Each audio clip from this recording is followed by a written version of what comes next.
Hi, welcome and thank you for joining us. I'm Steve Barnett. I'm joined today with Chris Kitts, Larry Kestner, and Rod Van Mecklin, and we may be joined by others as we go on today.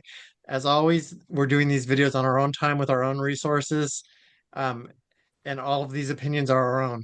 So we're going to talk about what's been going on in Tribal Council for the last couple of months. I'm going to start with you, Chris. Chris, what are some of the positives you've seen? Yeah, so I think in the last couple of meetings, there's been several positive things. In December, I believe it was December, we authorized moving forward with a contract with the Passamaquoddy tribe to bring real IDs to our members, hopefully very soon, which I think will be really great for everyone. It'll, I think, make people's lives easier, and I think it'll improve everyone's ability to be more mobile, and it will help them in their daily lives with purchases and just a whole host of things. I think also, let's see, I forgot if this was December or January. In December, we appointed Timmy Russin and Kristen Robertson to our CEA board, which I think are two fantastic picks. I think that they both bring a lot to the table and will serve that board and serve the tribe very well. I think we also approved several GWEs, which I'm sure we'll talk more about later on, ranging from disability to housing, to our winter GWE and the health one for next year. We've done a lot of really important and a lot of really positive things in the last couple of months. Can you talk a little bit, Chris, about the benefits people will get from that Real ID? Because it's kind of a sneaky one and that people don't really know what it does. But can you give us some insight? Because Sure. I know you worked for several months with that tribe with the tribe down in Arizona in order to make this happen. Sure. So I serve on the Passamaquoddy tribe. I'm here in Tucson's on their economic development board. And while this is a separate division, if you will, of the tribe, they being the Passamaquoddy tribe, provides these IDs to tribes all across the country. And the Real ID it is arguably better than a passport in certain circumstances, and will allow members to go to and from Canada, to and from Mexico, in and out of the country much easier. And they are very secure in that if you were to lose your ID, it can be turned off instantly and no longer useful. And they're also available to children, which I know for my kids who are under the age of 18 and don't have driver's licenses yet, which I'm hoping to hold that off for as long as I can, but don't have licenses yet or real IDs. These will allow them to have a federally recognized and legal form of identification that they can use as well for a variety of things, travel, bank accounts, etc. And they will be provided as an opportunity for everyone to get. And assuming everything goes well, which have no reason to believe that it won't, these IDs for our people are also an application to get one in the process for our members to receive their ID is something where the information is kept secure. And so the information to prove who you are, if you will, is kept within the tribe. And so it's also a much more secure and more private way for our members to receive their ID. Key is because of federal legislation, you can't get on a plane without some kind of Real ID, be it issued by the state you live in Right. or the tribe is able to issue it, and that's what we're doing here. Yep. There's a whole bunch of other things. It'll let you go to the Caribbean, it'll let you go to Mexico and Canada without a passport.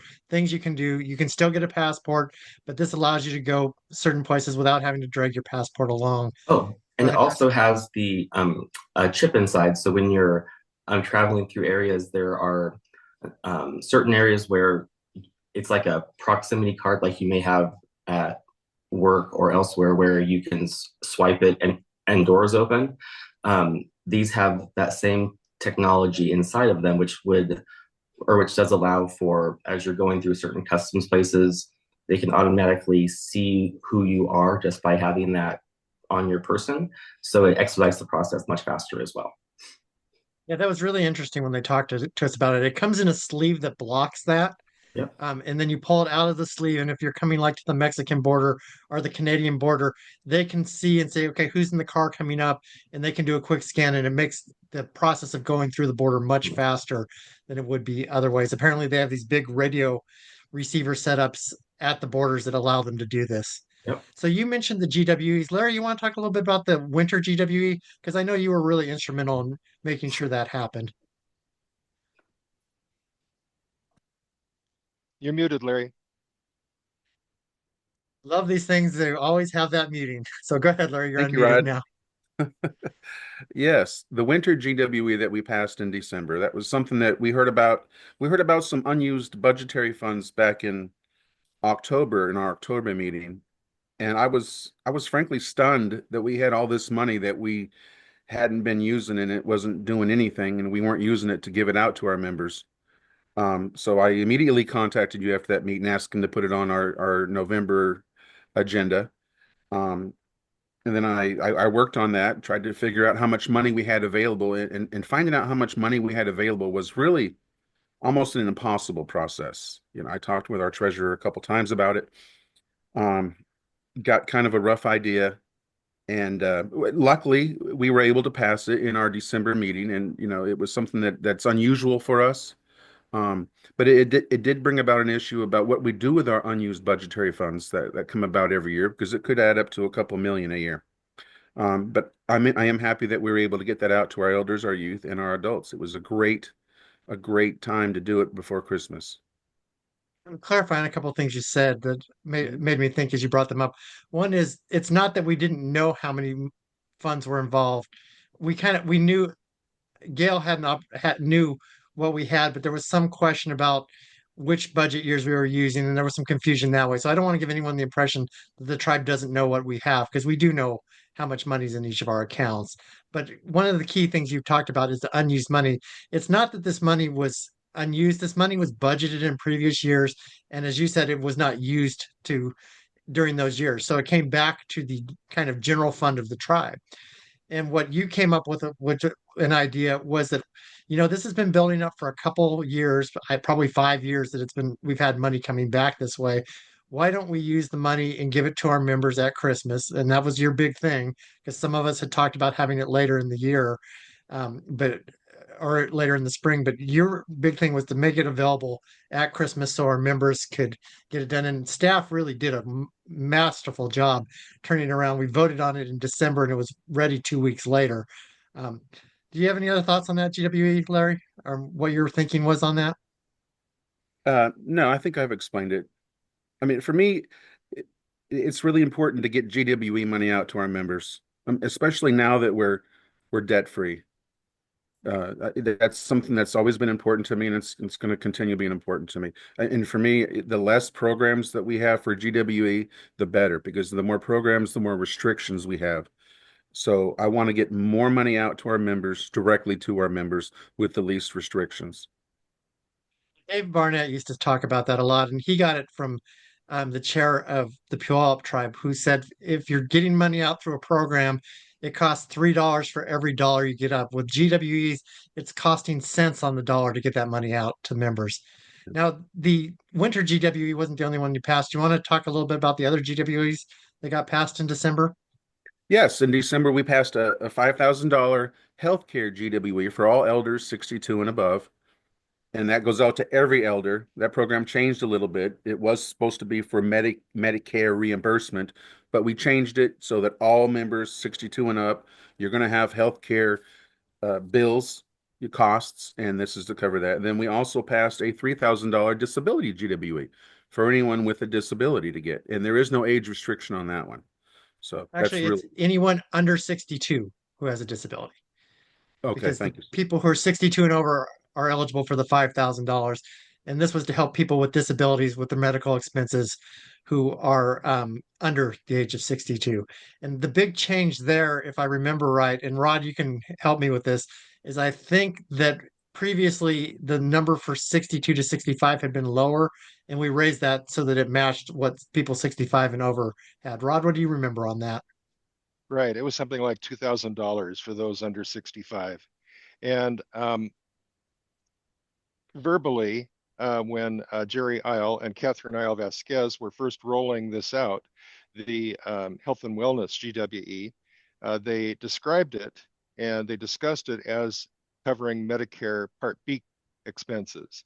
But as Catherine later explained, what they intended to be was a health and wellness. And so for people like me who didn't retire until I was 68, and I didn't have to pay for Medicare Part B because I wasn't on it until I retired, I'd still had health and wellness costs. I still had private insurance costs through my employer. And so that really helped with covering those expenses, which were substantial. But yeah, the accountants had been referring to that pot of money that Larry found, it really zoomed in on. They're referring to it as the rainy day fund. And if I were working in accounting, I would have thought that that was a valid way to look at it. But we thought that it was the codified rainy day fund that tribal council had voted on. Okay, we're going to put an X amount of dollars every year, X percent of dollars every year into a rainy day fund, a slush fund, or a backup sort of a fund in case, like the casino has to shut down or something like that. But this was, like Larry described, it was excess funding. It was money that had been budgeted but hadn't been spent. And so it was carryover, it was rollover, and it was just accumulating, earning interest, which is a good thing. But they were calling it rainy day. And most of us were like confused about that. And Larry really went after them on that and said, explain this. I want to know, what is this? Is this money that is in that fund over there that we voted on? Or is this just money that's been accumulating that we can give to our members? Because, gosh, the economy is really bad right now. I don't care what the federal officials say. It's pretty bad. And inflation is pretty bad. So our members really needed that. And what Larry and Rod are referring to is that each year we take about 10% of the gaming fund that goes to the tribe, which has been going up from it started at 25, it started at 5, it was 5 million for many years. Then it went up to 25, 30, 35, and I think this year it's 40. The top it was going to top out was 45, and that had to do with the terms of our loans. But we were taking 10% of that and putting it in a rainy day fund. And that's where the confusion was coming in is we every time this rainy day fund was referred to, we thought that was the money they were referring to. And then we found out that there was an additional about 18 million that had been returned by because programs had not spent it.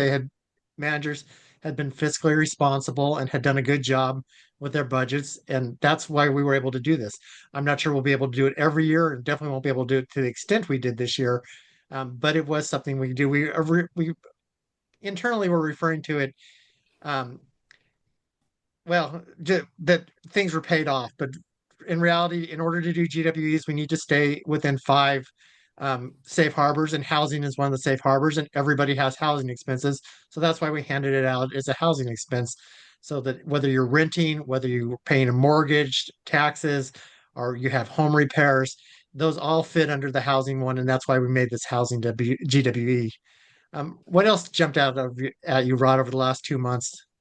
What have you really thought about on the positive for the tribe? On the positive, well, I'm the doom and gloom guy. I'm the one who's always looking for the threats. Um, SWOT, strength, weaknesses, opportunities, threats. And years ago, the first time that I ran for tribal council, Dave told me, I want you to put the safety and security of the tribe as your top priority. And so I've always focused on threats. And so that's been my focus, and I really zoom in on those. So I don't remember, I'm sorry, many of the positives. Murray, what about you? Are there other positives that you wanted to bring out over that we did over the last couple months? I think that one Go ahead, Greg. is we appointed a new council member, so Greg Ledoux Grove joined council with us, which I think was a good thing. Of course, sorry to see him go, but I think it is great that we came together as a council and appointed someone new. We did that. In fact, we currently have a vacancy that you are if anybody's getting this and they're seeing it before the February Tribal Council meeting, that you can apply for, because Robin Turner stepped down from council at the end of December. Larry, did you have any other positives to go over? Yes, and by the way, I think there's a deadline for our members to show their interest in that open tribal council seat, and I think it's the 27th or the 28th of January. I know it's posted in our weekly emails, so maybe someone who's not on camera could look that up just to confirm when that date is, because it's not just before the meeting, it's several days before. I just wanted to point that out. Yeah, that's Um, true. And the reason we do that, it will be due. In fact, this video may not go up ahead. While we're recording this just ahead of that, it may not go up in time. But the purpose behind that is so council has the opportunity to look at the resumes ahead of the tribal council meeting. That's why there was a cutoff date. But you and had I other am stuff, Larry? Yeah, and I am glad that it is going out to our tribal members. I know that there was a lot of talk in December about it going to the number 7 vote getter. And I'm glad we didn't go that route. And I'm glad we're opening it up to all members to show interest in this position. Uh, Rod, I did you think have it's a something? great. Yes, I'm on the cowlitz.org website under announcements, news, and there's an open seat on tribal council. Anyone 18 and older and a member in good standing may apply. Cowlitz Indian Tribe Tribal Council is the governing body elected to oversee the government of the tribe. Time commitment. Oh boy, it says 2 or more tribal council meetings a month and emails. Yeah, there's a lot more time commitment than that. But submission due date, January 25th, 2025. Okay, so it'll be due on January 25th. And Larry actually mentioned, and that brings up something that was very contentious, I think, in both the December and January meeting, is how we appoint tribal council members. For the last several years, we have gone to what we call the open seats method, which was to give people the chance to self-nominate themselves, and then we would vote on them in tribal council. The Constitution is very clear. The tribal council needs to fill the seats as they become vacant. That's in the Constitution. But how we do it was left to some interpretation. We had moved to this method because we wanted to people to have the ability to get their name out in front of tribal council members, and it be a situation where you didn't just have to know somebody.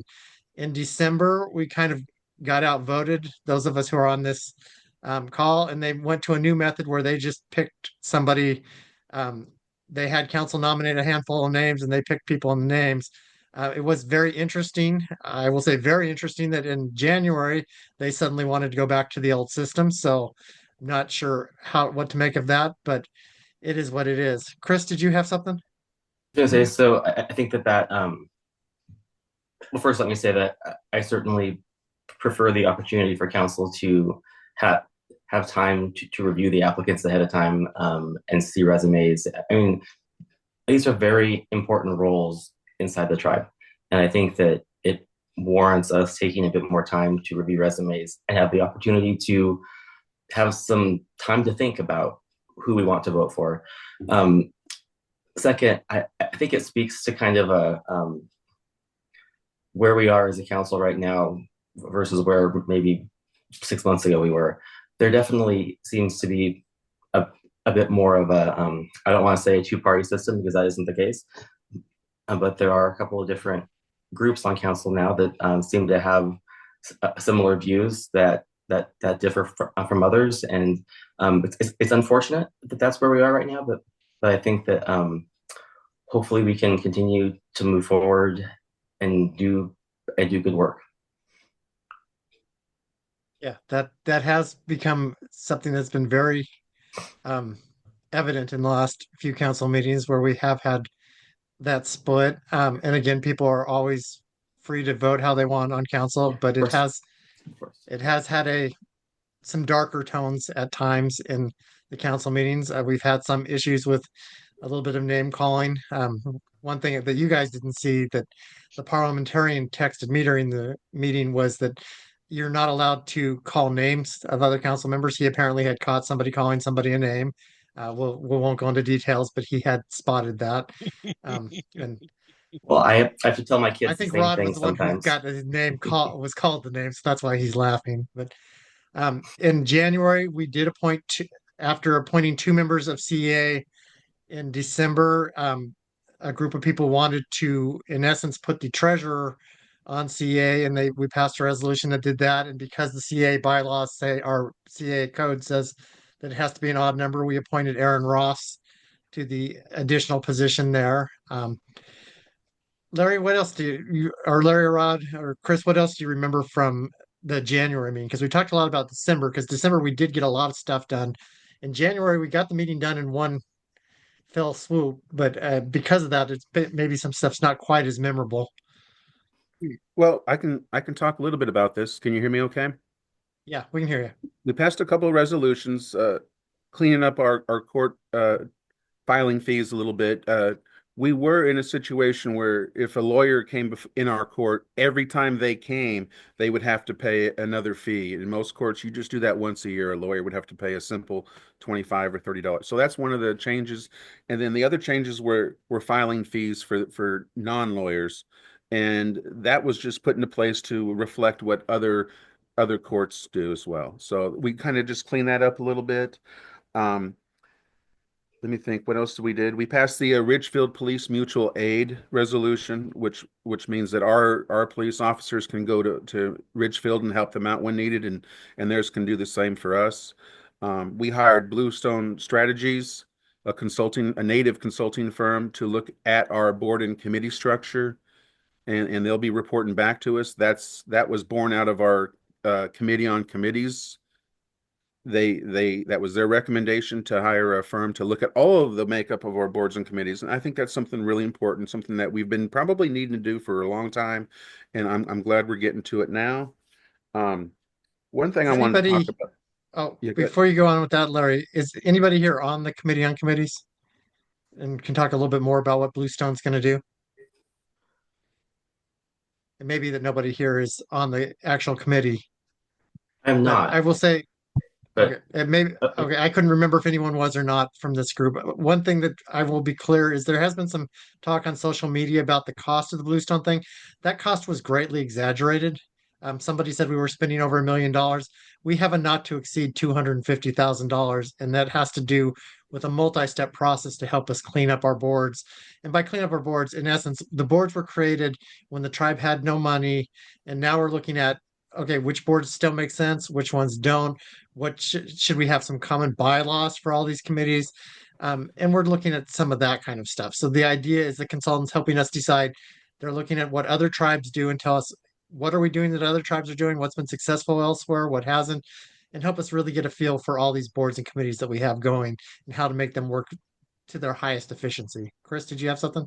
I was gonna say, so I think also that so this engagement with Bluestone, my understanding is that, and I think it's really important. So if you think about the committees that we have and the structure that we have, the work that they do is really important, and the input that these committees and boards provide to council and to the tribe overall is really, really important. And we as a council need to be able to provide these committees and boards with guidance is the wrong word, but structure, roles, kind of expectations around here's what we need your help with. And that's a part of, I think, what Bluestone will help us do and help us put structure around these committees and boards such that everyone's voice and their voices and their input is really heard. Because I think now, certainly we hear their reports and hear recommendations, but I think that we can do a lot better in a more organized fashion if we have structure and guidance and a process that will help them really ensure that their input in the areas that these boards are tasked with helping with is heard. Organization And is a key word there. to Go that, ahead, Steve, Larry. a little bit, yeah. We have several committees that don't have bylaws at all. So there is literally no structure, and we're kind of, and I'm on several of these committees that don't have any structure at all, and it's really hard to understand what your goals are, what you're trying to do if there's absolutely no structure in place, no rules, no nothing. So I'm excited to get Bluestone in and look at them all, and maybe get a template up for all of our boards and committees of bylaws that they can follow that are fairly consistent. It's something that I know a lot of committees are wanting bylaws because they don't have them. And I think this is a great step going forward in getting that. Something else I wanted to mention that we passed in January was our employee social media policy. And our HR director, Lori Milligan, I had some serious concerns about this policy as it was presented to us. And she was willing to speak with me in a couple meetings, and we went over it word by word, and a lot of it was changed for the better, in my opinion. But Lori was just a great, wonderful person to work with. She was open to listening to what I had to say from my experience, and I listened to her. And I think we came up with a pretty good social media policy that still protects the rights of our employees. That was my major concern, is I wanted to make sure that our employees were going to be protected and still have the ability to speak, to give their opinion on social media. So that was really important to me.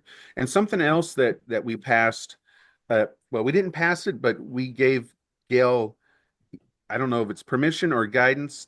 She brought this up to us though, and that is an FSA TPA debit card, which would allow us to get a card and then have our GWEs put directly on that card.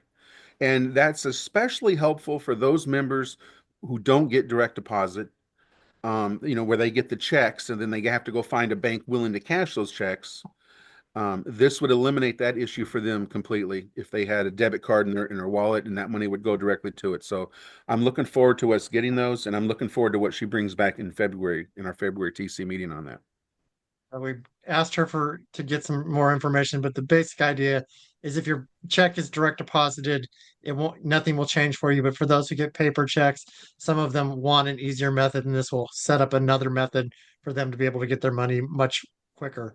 Are there anything else, Chris or Rod, that you had on things that we've accomplished in the January meeting in specific, or any thoughts as we kind of move towards wrap up here?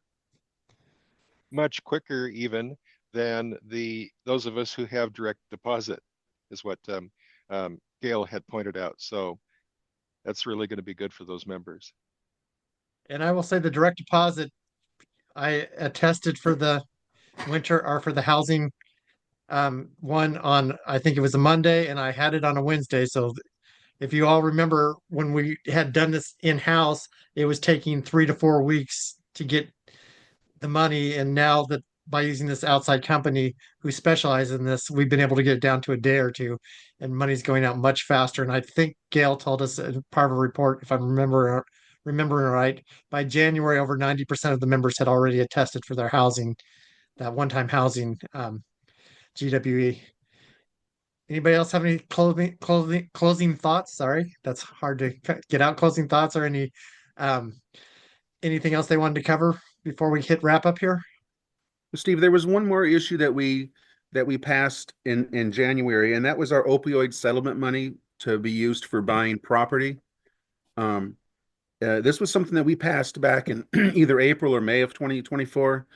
And after we passed that resolution, we got an opinion from our lawyers that they didn't think it was a proper use of it, because the resolution was not to build a longhouse, it was to buy the property only for a longhouse. So it was just to buy real estate.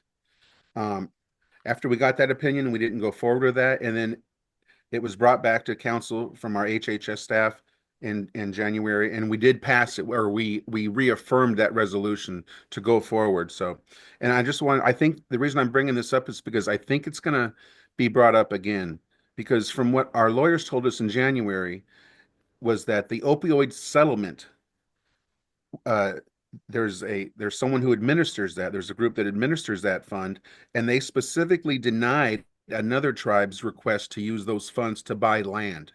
They said that was not substantially being used for opioid treatment, and that's the point, is to use it for opioid treatment. So even though we were told specifically that specific use is not approved, we did approve it as council. So I just think that's an issue that's we're gonna hear about this again. So that's why I just wanted to bring it up, because we are going against the advice of our lawyers. And our lawyers said we always have the right to go against their advice. Sure. Their job is to keep us out of trouble. Our job is to decide whether we want to be kept out of trouble. And as a board, we decided we would go forward. I know that the key here is that people want to build the longhouse, and they're looking at the longhouse. and using it as a way to try and avoid addictions.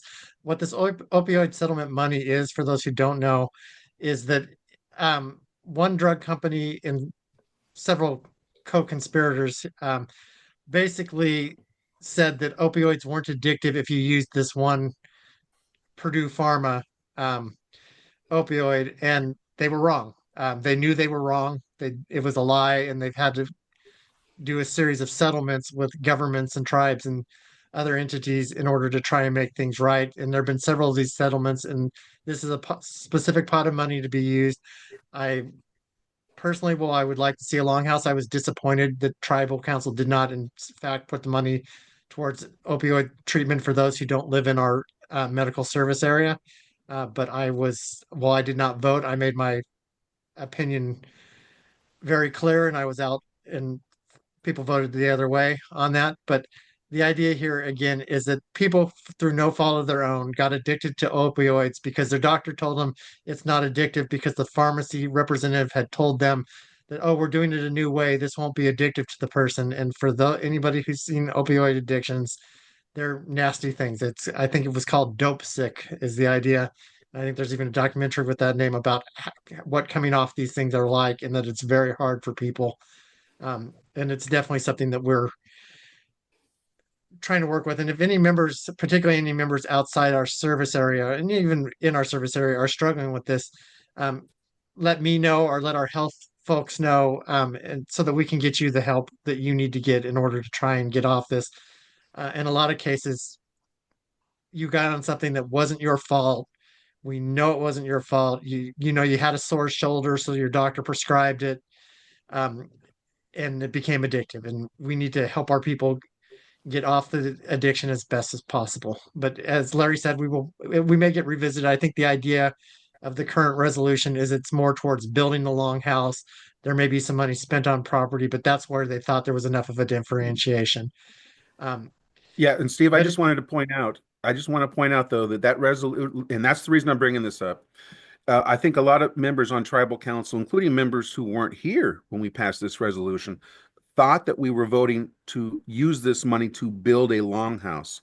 And the resolution specifically states, and I sent it out to all tribal council after our January meeting, that it will be used for land only, to buy the land for a future longhouse. So that money is not being asked. We're not going to spend it on building a longhouse. It is for the real estate only for a future longhouse. That's what the resolution states. We can change it it, may very but well, that's what it states. yeah, it may very well get changed as we go forward. But that Yeah. was something that we did pass at the last meeting. We're I was going to gonna have a say that. series of. Go Oh, ahead, Chris. okay, there's a just kind of a side note. There is a very good movie. I'm not so sure I would call it a documentary, but I guess kind of sort of on Netflix about Purdue Pharma and kind of what happened and the tactics that were used. I forgot the name of the movie, um, and I have no idea if it was totally accurate or what. But generally speaking, um, what was portrayed in the movie is pretty accurate in general, I believe, and it's probably well worth the watch. Definitely something that we are dealing with. We've lost several members over the years from opioid overdoses, and it's just been an awful thing for our tribe. And we will Yes. move forward. Anyone want to say anything in closing before we wrap up for the day?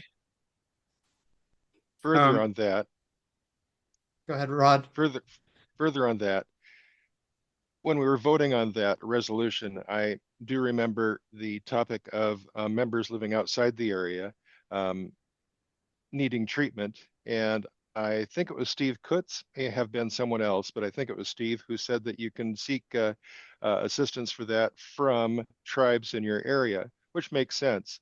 But with respect to our resolution, um, I had said something not very assertively about, well, we want to put the longhouse in there. We want to make this about the longhouse because um, longhouses are recognized as being useful in opioid addiction and all other addictions. And they need to be removed from places like next to casinos. So we wouldn't want to build it on our reservation. But I agree that this needs to come back. We need to work it and to make it specific to a longhouse, because that could be used for opioid addiction and other addictions. But we bring it back. We might instead go the route that Steve has brought up, which is we're going to come up with a way to assist all members. And, you know, that's been generally the thrust of our No Cullets Left Behind for many years now, has been that we want to focus on all members. So I'm kind of torn on it. I want a longhouse, and we have property where we could build a longhouse, but at the same time, we want to benefit all members. Thank you. I don't know that it's mutually exclusive. Larry, did you have any closing thoughts or words? Yes, yesterday I attended our Healing of the Canoe event at DuPont that Clay Koch put on, along with a lot of help from our member services and our youth program. A lot of workers out there. It was a great program. I learned a lot. It's always good listening to my elders talk, and Tana Ingdahl and Bill Ayel were there, and they were talking about some stories from the Fish Wars. I'd like to hear more from Tana on this, and Bill, but Tana specifically reported on those fish. She was a reporter on the scene during that time period. And she was very emotional when she spoke about it. And we watched the film Fish Wars yesterday at DuPont. So I would encourage everybody to get on YouTube. I believe it's available on YouTube, and watch this excellent, excellent documentary about the Fish Wars. Chris, did you have anything in closing? I think I've spoken too much today, so no, I'm good, but thank you. Well, thank you all for joining me, and thank you those of you who made it to the end of the video to watch it. And do keep checking back. We may talk again at some point in the future, but we did want to take an opportunity to kind of condense down what we've been doing and let people have a chance to comment on it from our perspective. Again, the perspective of those who are sitting here doing this. This is not an official function that we are doing, but we're just spending our own time doing it. And we thank you all for attending. Thank you, everyone. Thank you. Thank you.